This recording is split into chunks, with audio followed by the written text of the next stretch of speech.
بیٹیوں کا نصیب اچھا ہو. یقیناً ماں باپ اپنی بیٹی کو سب کچھ دے سکتے ہیں سوا نصیب کی. مثال ہمارے بزرگ ایسے ہی فرماتے ہیں کہ بادشاہ اپنی بیٹی کو ہر نعمت، ہر چیز، ہر قیمتی جواہرات دے سکتا ہے سوا نصیب. نصیب وہ نہیں دے سکتا. تو ہر ماں کی خواہش ہوتی ہے کہ میری بچی کا نصیب اچھا ہو. جو لوگ چاہتے ہیں کہ ان کے بچے ان کے کنٹرول میں رہیں، ان کے بچے اپنے ماں باپ کے زیر سایہ رہیں، ان کے بچوں کو اگر کسی نے ورکلا دیا ہے، ان کے بچوں کو اگر کسی غیر نے، کسی اپنوں نے ماں باپ کے خلاف، اپنے بہن بھائیوں کے خلاف اس کا ذہنی ذہن خراب کر دیا ہو، تو وہ چاہتے ہیں کہ ان کے بچے لوٹ آئیں، ان کے بچے ان کے ساتھ ہو جائیں. تو میں آج کچھ طریقہ کار آپ کو سمجھاؤں گا. یقیناً 100% اس طریقے سے کر لینے سے آپ کی گھر کی وہ جو پرانی رونقیں تھیں وہ لوٹ آئیں گی، وہ جو نعمتیں تھیں وہ لوٹ آئیں گی.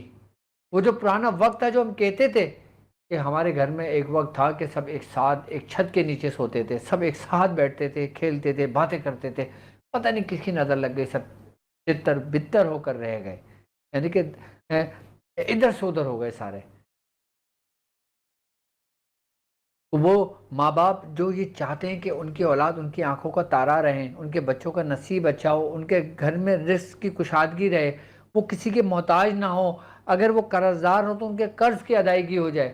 تو سب سے پہلے یاد رکھنا کہ آپ جب بھی کھانا کھائیں، چاہے وہ صبح کا ہو، دوپہر کا ہو، رات کا ہو، اپنے گھر کے اندر ایک معمول یہ ضرور بنائیں کہ آپ دسترخوان پہ اپنے بچوں کے ساتھ بیٹھ کر کھانا. اگر آپ کے بچوں میں نہ اتفاقی ہے، اگر چھوٹا بھائی بڑے بھائی اور بڑا بھائی چھوٹے بھائی سے نہیں کرتا، تو آپ پھر بھی کہو کہ دسترخوان پہ بیٹھ کر کھانا کھاؤ. چاہے تم ایک دوسرے سے بات نہ کرو لیکن کھانا دسترخوان پہ بیٹھ کر کھاؤ.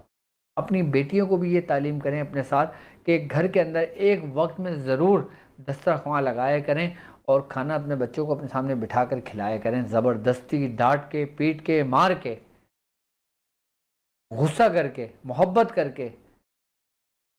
کیونکہ میں نے آپ کو یہ وہ راز دیا ہے جو میاں حضور نے مجھے تعلیم کیا تھا، میرے استاد میرے والد محترم نے مجھے تعلیم کیا تھا، اور ان کو ہمارے دادا نے اس چیز کی نصیحت وصیت کی تھی کہ تم کچھ بھی کر لینا، اپنے گھر کا دسترخوان ختم نہ کرنا. جس دن تم نے اپنے گھر کا دسترخوان ختم کرا اس دن تمہارا گھر ختم ہو جائے گا. گھر ختم ہونے سے مراد سب ادھر ادھر ہو جائیں گے، سب چتر بتر ہو جائیں گے. کوئی مشرق میں ہوگا تو کوئی مغرب میں ہوگا تو کوئی شمال میں ہوگا تو کوئی جنوب میں ہوگا، اور کوئی ایک دوسرے کے روادار نہیں ہوں گے چہرے دیکھنے کو. تو یہ بات مجھے میرے والد محترم نے بتائی تھی کہ اگر تم چاہتے ہو کہ تمہارا گھر آباد رہے تو تم دسترخوان کا اہتمام کیا کرو اپنے گھر میں.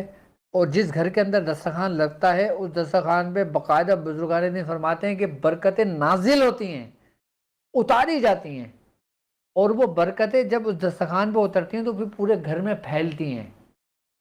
اور جب وہ برکتیں پورے گھر میں پھیلتی ہیں تو گھر کے اندر سے شیاطین دور ہوتے ہیں، گھر کے اندر سے نیگیٹیوٹی دور ہوتی ہے، گھر کے اندر سے جادو دور ہوتا ہے، گھر کے اندر سے وہ نافرمانے نہ وہ شیطانی چٹکلے وہ ختم ہوتے ہیں.